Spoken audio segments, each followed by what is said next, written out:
wassalatu wassalamu ala rasulillah Sayyidina Muhammad ibni Abdillah wa ala alihi wa sahbihi wa man wala. La hawla wa la quwwata illa billah. Subhanaka la ilma lana illa ma 'allamtana innaka antal alimul hakim.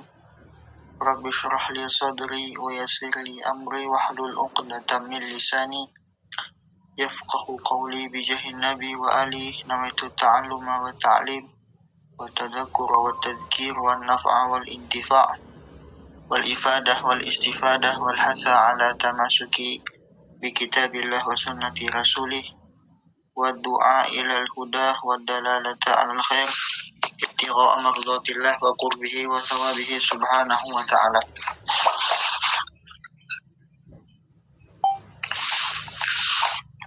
Yang kami hormati dan yang Allah muliakan segenap admin komunitas hijrah sahabat sesurga atau yang disingkat dengan KHSS. Mudah-mudahan semakin semangat ya, semakin bersama-sama memajukan majelis ini. Mudah-mudahan menjadi majelis yang dicintai oleh Nabi Muhammad Sallallahu Alaihi Wasallam.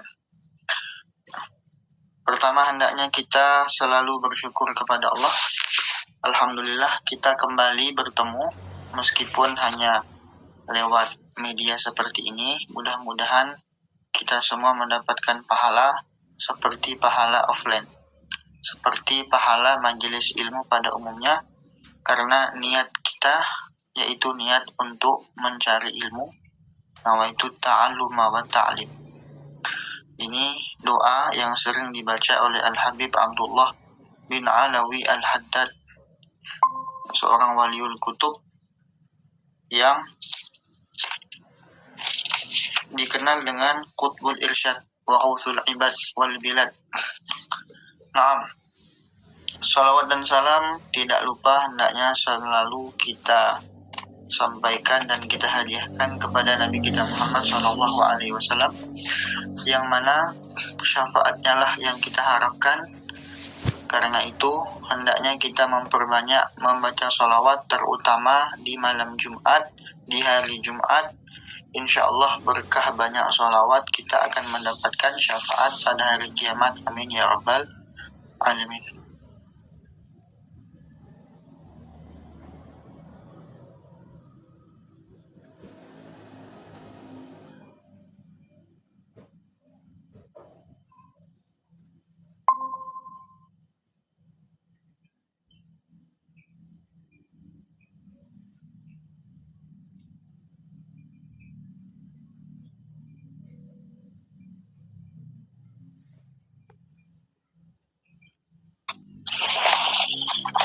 Naam.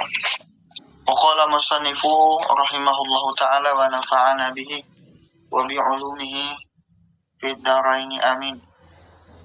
Al-hadithul khamis wal ashrun. Kita pada sore hari ini akan membahas hadis yang ke-25, di mana ini hadis merupakan hadis ya untuk menenangkan hati-hati orang yang bisa dikatakan finansialnya ini kurang.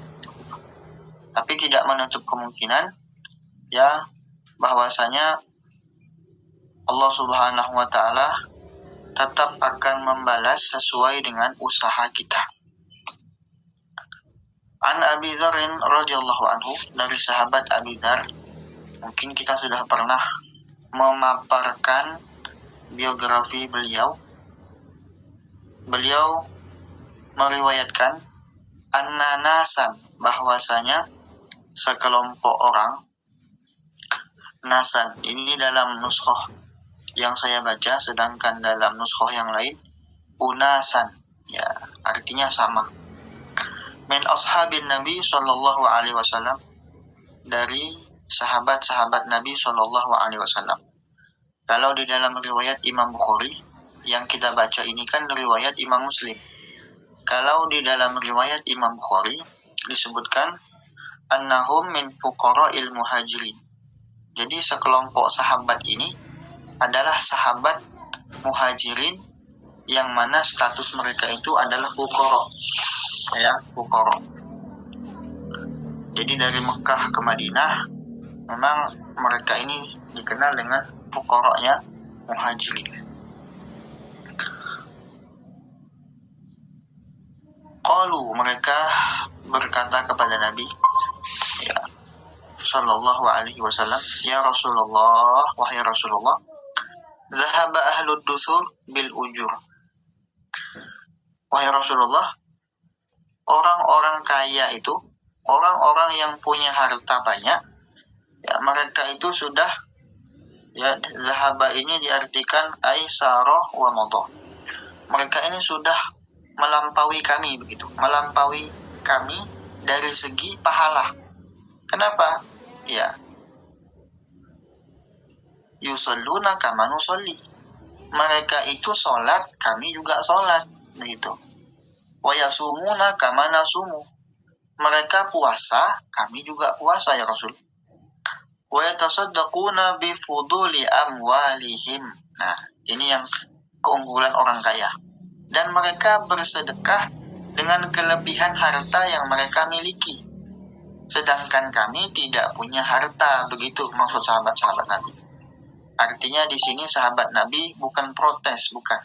Tapi mereka ini ingin supaya juga bisa mendapatkan pahala, menyaingi pahala orang kaya, begitu. Artinya mereka sangat berlomba-lomba untuk mendapatkan banyak pahala. Berbeda dengan kita zaman sekarang, berlomba-lomba untuk mengumpulkan harta. Kalau sahabat-sahabat Nabi, yang mereka pikirkan bukan hartanya, tapi pahalanya. Yang mereka pikirkan itu bukan urusan dunia. Dunia itu hanya ya seperti janahu ba'udah, ya. Seperti janah itu sayap nyamuk. Nilainya seperti sayap nyamuk bagi para sahabat Nabi. Artinya yang mereka kejar itu memang adalah akhirat. Maka disebutkan walal akhiratu khairul laka minal ula. Maka Nabi Muhammad itu memang beliau selalu memotivasi sahabatnya untuk mencintai akhirat daripada dunia. Seperti yang pernah saya ceritakan itu kan, ada sahabat Nabi ketika di pasar bertemu dengan Nabi, lalu dia mengatakan, ya Rasulullah, hari ini saya sudah mendapatkan keuntungan yang sangat banyak sekali dibanding semua pedagang-pedagang yang ada di kota Madinah. Nabi bertanya, berapa keuntunganmu? Kata sahabat itu, saya mendapatkan 300 keping perak. Itu kalau kita nominalkan ya kurang lebih hampir 500 juta lah begitu. Ya 400 lebih juta kalau dirupiahkan. Apalagi kalau dolar naik ya seperti sekarang ini kan. Nah, maka disebutkan itu, kata Nabi Muhammad apa? Respon Nabi ketika mendengar ada sahabatnya menceritakan keunggulan dunia. Respon Nabi mengatakan, wahai sahabatku, ada yang lebih beruntung, ada yang lebih mendapatkan keuntungan lebih daripada engkau hari ini. Kata sahabat pedagang ini, ya Rasulullah, setahu saya di pasar Madinah ini tidak ada yang mendapatkan keuntungan kecuali saya yang paling banyak. Kata Nabi, ada rajulun sholal fardhu, orang yang melakukan sholat fardu, thumma atba'ahu bi rak'atain, lalu dia melaksanakan sholat ba'diyah. Jadi dia setelah sholat fardu, dia melaksanakan sholat sunnah ba'diyah. Rabiha aktsar mimma rabihta au kama qala. Kata Nabi Muhammad, dia mendapatkan keuntungan lebih daripada keuntungan yang engkau dapatkan. Ini menunjukkan Nabi ini mengajarkan kepada sahabat itu jangan terlalu bangga dengan dunia yang kita punya. Ya, karena walaupun dunia kita banyak, harta melimpah, tapi akhirat kita biasa-biasa saja, ini sesuatu yang harus kita pikirkan. Musibah, itu namanya musibah akhirat. Ya, kalau musibah dunia kebakaran, kalau musibah dunia sakit, kalau musibah dunia ada orang yang meninggal, keluarga kita meninggal, itu namanya musibah dunia. Tapi kalau kita tidak sholat, istri tidak sholat, anak tidak sholat, suami tidak sholat, itu namanya musibah akhirat. Maka itu yang lebih harus kita khawatirkan. Maka sahabat-sahabat ini mereka khawatir, pahala mereka ini ya dikalahkan oleh pahala orang kaya, begitu maksudnya. Lalu Nabi Muhammad menyatakan, apa kata Nabi? Nabi merespon pernyataan sahabat ini, awalaisa, bukankah, kata Nabi, qad ja'alallahu lakum ma tasaddaqun, bukankah Allah ini sudah menyediakan sarana untuk kalian, ya, sesuatu yang bisa kalian sedekahkan. Jadi ada sarana lain selain harta. Ini menunjukkan Nabi ingin menyampaikan kepada sahabat, sedekah itu bukan hanya sebatas harta. Sedekah ini bukan hanya khusus pada harta saja, bukan. Sedekah ini banyak macamnya, kata Nabi. Lalu Nabi Muhammad mengajarkan, inna bikulli tasbihatin sodaqah. Ya, sesungguhnya setiap tasbih yang dibaca, subhanallah, subhanallah, itu adalah sedekah. Artinya di sini pahalanya ya menyamai pahala sedekah, begitu maksudnya. Wa kulli takbiratin shadaqah, dan setiap kalimat takbir yang diucapkan itu bernilai sedekah. Wa kulli tahmidatin shadaqah, dan setiap kalimat tahmid alhamdulillah, alhamdulillah, itu juga sedekah. Wa kulli tahlilatin shadaqah, dan setiap tahlil la ilaha illallah itu juga bernilai sedekah.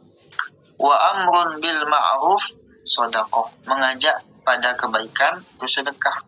Ya, seperti halnya kita mengajak teman kita untuk hadir majelis online seperti ini. Meskipun mereka tidak merespon, ya, kita sudah mendapat pahala. Kenapa? Wa ma 'alaina illal balagh. Tugas kita menyampaikan, mengajak. Masalah hidayah mau tidak mau mereka itu urusan Allah. Tinggal kita usaha dan kita berdoa. Ya. Kenapa kita harus berdoa? Bukankah sudah Allah pastikan, sudah Allah takdirkan? Ya, doa mukhul ibadah. Jadi doa itu intisari ibadah. Semakin kita berdoa, semakin dapat pahala. Ya, jadi doa itu nilainya pahala ibadah. Maka kita sebagai hamba itu harus banyak berdoa. Man lam yas'alillah yaghdab alaih. Orang yang tidak mau berdoa itu dimurkai Allah. Kayak orang sombong kan, tidak butuh kepada Allah. Dia seakan-akan dia mendapatkan kekayaan, dia merasa itu usaha dia. Padahal itu semuanya adalah anugerah dari Allah. Allah yang menggerakkan hatinya sehingga dia semangat untuk mencari uang. Allah yang memudahkan akalnya sehingga dia cerdas dan cermat untuk mengumpulkan harta. Allah yang memudahkan dia sehingga dia sehat dan bertenaga untuk melakukan pekerjaan dan aktivitas sehari-harinya. Jadi semuanya itu adalah Allah yang punya kuasa. Kita sebagai hambanya menjalankan kewajiban kita kepadanya. Apa itu? Yaitu melakukan segala perintahnya dan menjauhi segala larangannya. Nah, kita lanjutkan. Wa nahyun an munkarin shadaqah, dan mencegah orang untuk berbuat mungkar itu juga sedekah. Ya, seperti kita punya anak kita ini tidak mau sholat, ya, kita marahkan, ya, sedangkan makan minum saja kita ingatkan. Contoh, ada seorang anak, ini misal teman-teman misalnya punya anak, lalu anaknya tidak makan, kita bilang apa? Nak, makan nak, nanti sakit. Padahal makan itu hukumnya apa? Hukumnya mubah. Boleh iya, boleh tidak. Di malam hari, ketika melihat anak tidak tidur, apa yang akan kita katakan? Nak, tidur nak, besok sekolah. Atau nak, tidur nak, nanti sakit. Ya, padahal tidur itu hukumnya mubah. Makan, tidur, selalu kita ingatkan. selalu kita perhatikan. Tetapi sholat yang nilainya itu wajib, kalau tidak dikerjakan mendapat dosa, bahkan sudah jelas-jelas diancam oleh Allah, masalakakum fi saqar. Apa yang menyebabkan kalian masuk ke dalam neraka saqar? Qalu lam naku minal musallin. Kami tidak sholat. Ya, kami masuk neraka saqar ini mereka menjawab kami tidak sholat. Artinya di dunia itu mereka punya kesempatan sholat tapi tidak mau sholat. Ini ancaman bagi orang yang meninggalkan sholat. Ya, kalau dia tidak taubat dalam artian menyesali perbuatannya, mengkodok semua sholat yang pernah ditinggalkan dan berjanji tidak akan mengulangi, ya, sambil memohon ampun kepada Allah. Nah, kalau dia melakukan itu, insya Allah dia diampunkan Allah Subhanahu wa Ta'ala. Lalu kemudian, wa fi bud'i ahadikum shadaqah. Nah, dan pada kemaluan salah seorang, ya, artinya pada, mohon maaf ya, bagi kakak-kakak, artinya pada kemaluan seorang wanita, seorang istri, itu ada nilai sedekah. Kalau seorang suami ingin melakukan sedekah itu, ya, mungkin dia tidak punya harta, dia tidak punya fasilitas atau media untuk dia sedekah, ya, kemudian bisa dengan cara seperti ini, ya, seperti seorang suami, ya, melakukan ibadah di malam Jumat kepada istri, itu nilainya juga sedekah. Maka disebutkan di dalam hadis yang sahih itu, dia mendapatkan ajron, 2 pahala. Pahala yang pertama karena menyebabkan dia mandi, si suami mandi. Pahala yang kedua karena menyebabkan si istri mandi.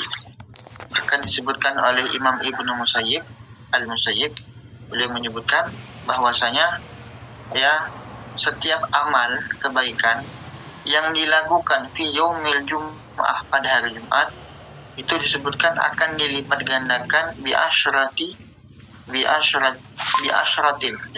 dilipat gandakan 10 kali lipat. Bayangkan tuh. Jadi kalau seumpama kita sedekah, itu 10 kali lipat dilipat gandakan balasannya oleh Allah. Begitu juga kalau kita berbuat dosa, akan dibalas famithlu dzalik, kata ulama. Seperti itu juga 10 kali lipat. Jadi kalau berbuat dosa di hari Jumat dibalas 10 kali lipat. Kalau berbuat taat dibalas 10 kali lipat. Makanya kalau mau sedekah ya di hari Jumat lebih bagus. Kemudian qalu, ini sahabat ini ingin memastikan ketika mendengar, ya, pada kemaluan seorang istri itu ada sedekahnya, nilai sedekahnya, maka para sahabat ini bertanya, ya, ingin jelas, supaya jelas, ya Rasulullah, ayati ahaduna syahwatahu wa yakunu lahu fiha ajrun, ya Rasulullah, apakah dengan kami mendatangkan istri kami, ya, dengan kami menyalurkan syahwat kami kepada istri kami, bernilai sedekah, dapat pahala? Apa kata Nabi? Qala ara'aitum. Nah, ini Nabi Muhammad mengajak sahabat itu untuk berpikir.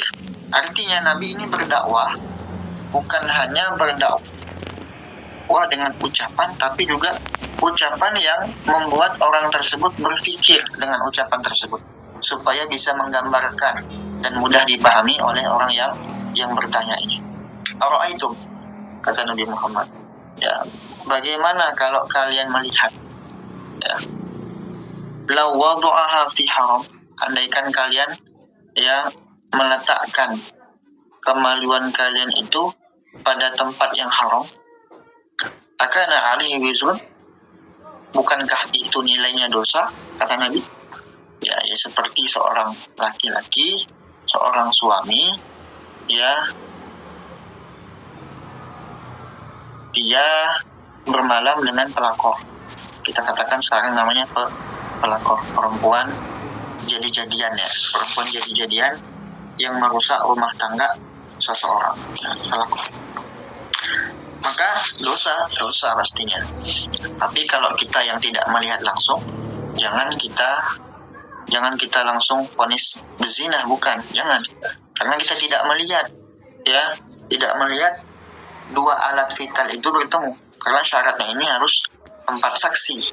Sangat fatal sekali kalau kita kalau kita sudah memvonis dia dasar penzina, dan kita tidak tahu dia berbuat zina atau tidak. Kalau berbuat dosa ya sudah pasti. Kenapa? Karena berduaan di tempat sepi, apalagi di hotel begitu kan, itu sudah pasti, dosa sudah pasti.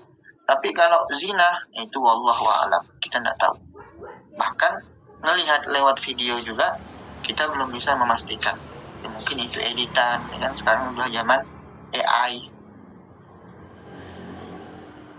bisa diedit, serba diedit. Maka hendaknya kita berhati-hati di dalam memvonis seseorang itu berbuat zina. Seperti kita memanggil wahai pelacur, ya mohon maaf yang sebelumnya, seperti kita memanggil wahai penzina, wahai PSK, ya wahai kupu-kupu malam, wahai ayam kampus, wahai yang lain sebagainya. Itu pernyataan yang secara istilah mengatai orang itu berbuat zina, padahal dia belum tentu berbuat seperti itu. Maka hendaknya kita menjaga lisan kita. Man somata naja. Orang yang diam lebih selamat.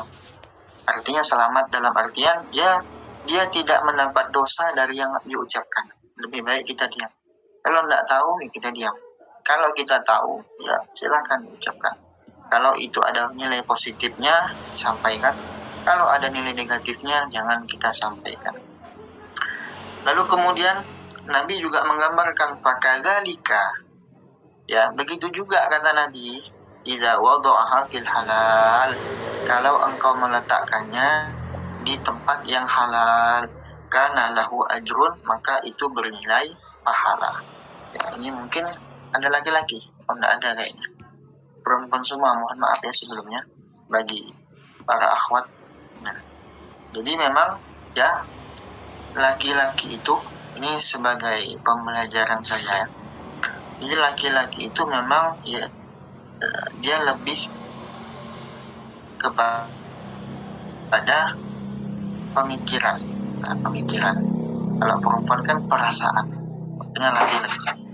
Makanya ya seorang Nabi Muhammad SAW itu ketika ada salah seorang istri Nabi, dia bertanya, ya Rasulullah, siapakah di antara istrimu yang paling engkau cintai? Apa kata Nabi?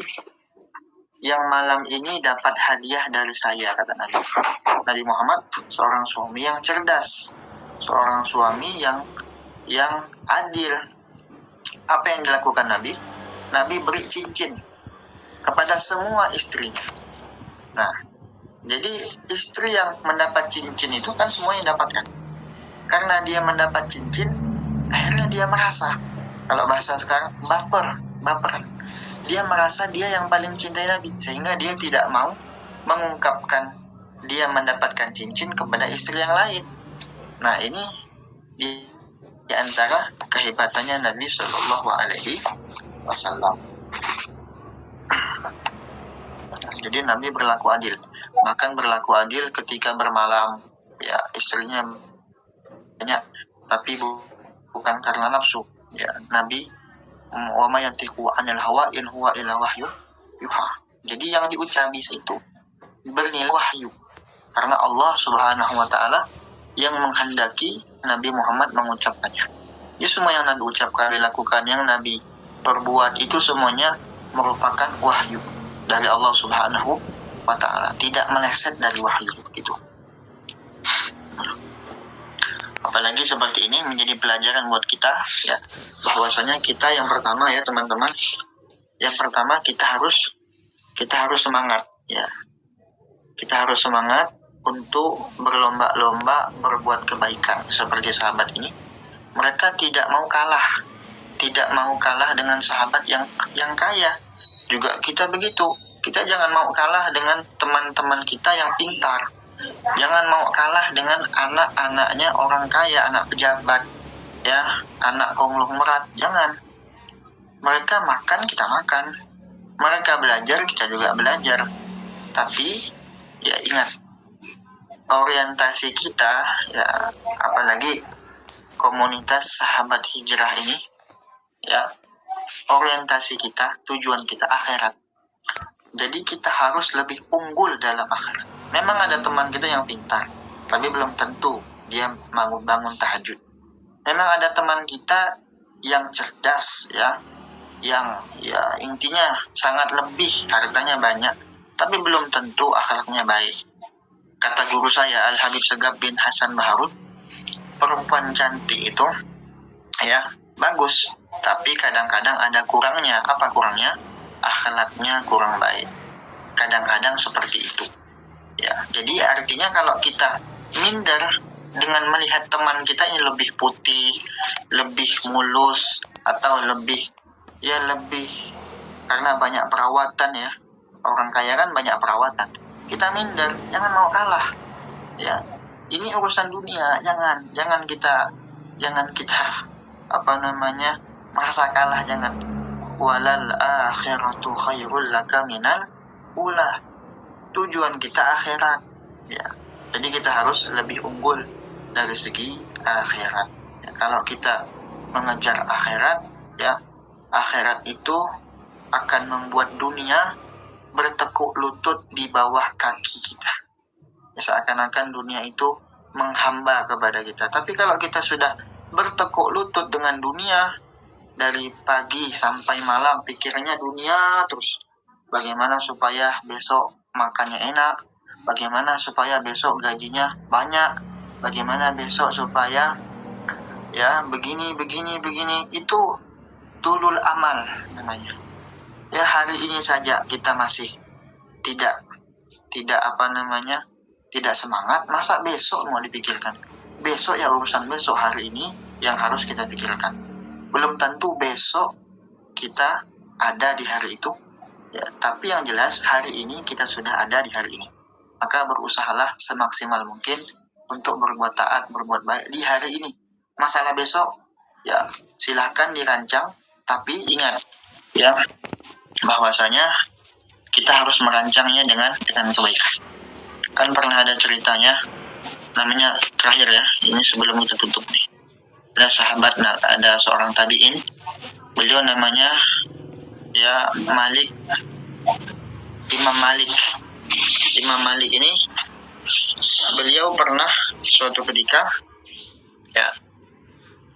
setelah selesai haji, beliau ketiduran di Masjidil Haram, lalu bermimpi ada malaikat sedang bercakap-cakap. Lalu malaikat yang satu mengatakan, berapa jumlah jamaah haji tahun ini? Kata beliau, 600.000. Ada 600.000 jamaah haji.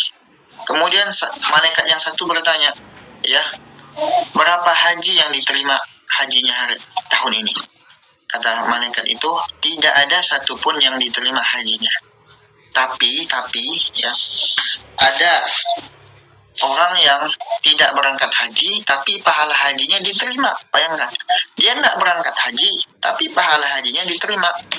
Kemudian malaikat itu bertanya, loh, itu bagaimana ceritanya? Kata malaikat itu. Jadi begini, kata malaikat yang satunya, dia ini namanya Muwafiq, tinggal di Damaskus. Dia orang miskin, tidak punya uang. Dia kerjanya mengesol sendal. Tiap hari dia kumpulkan uang. Akhirnya sudah mencapai kurang lebih 100 dirham. Dia kemudian ingin berangkat haji dari Damaskus. Tapi tiba-tiba dia kan punya istrinya ini hamil. Tiba-tiba istrinya ini ngidam. Perempuan itu kan biasa ngidam kan. Istri yang ngidam karena mencium bau aroma wangi, aroma masakan dari sebelah rumah tetangganya. Kata istrinya, mas, kita ibaratkan lah, mas, saya pengen makan masakan tetangga kita, ini baunya enak, coba pinta. Akhirnya Muwafiq ini pergi ke tetangganya. Assalamualaikum, ibu. Ternyata keluar wanita tetangganya. Dia mengatakan, ada apa gerangan wahai tetanggaku? Begini, istri saya ngidam, Bu. Ini kalau kita maknai Indonesia istri saya ngidam, Bu. Pengen makan masakan ini. Oh, jangan. bukan saya tidak mau ngasih, bukan saya tidak mau memberi, tapi ini adalah bangkai keledai. Karena saya punya anak yatim 3 orang, belum makan 3 hari. Akhirnya ketika saya keluar rumah, saya menemukan ada bangkai keledai. Jadi bangkai itu saya masak, ya. Ini halal bagi kami dan haram bagi engkau, wahai tetanggaku. Nah bayangkan, akhirnya apa? Muafiq ini nangis. Ternyata orang di samping rumahnya, tetangga sebelahnya, tidak makan 3 hari. Dia tidak tahu. Akhirnya apa? Uang yang dia mau gunakan berangkat haji, tidak jadi dia gunakan berangkat haji, malah dia sedekahkan semuanya untuk anak yatim yang belum makan 3 hari itu, ya, karena mereka juga termasuk tetangga. Akhirnya, karena niat baik, niat tulusnya ini, dia mendapatkan pahala haji, dan berkat niatnya itu, semua 600.000 jamaah haji diterima pahala hajinya, ibadah hajinya. Jadi kita jangan pernah meremehkan orang miskin, jangan. Kita misalnya lah, ya ibu kita berangkat haji, lalu kemudian membanggakan hajinya, ya belum tentu ya diterima. Mungkin berkat doanya orang miskin yang tidak berangkat itu, hajinya diterima, begitu. Jadi jangan pernah kita merasa lebih baik dari siapapun, ya. Kemudian, ya mungkin ini yang dapat kami sampaikan. Terakhir, bagi teman-teman yang ingin bertanya, ya saya kembalikan dulu ke moderator.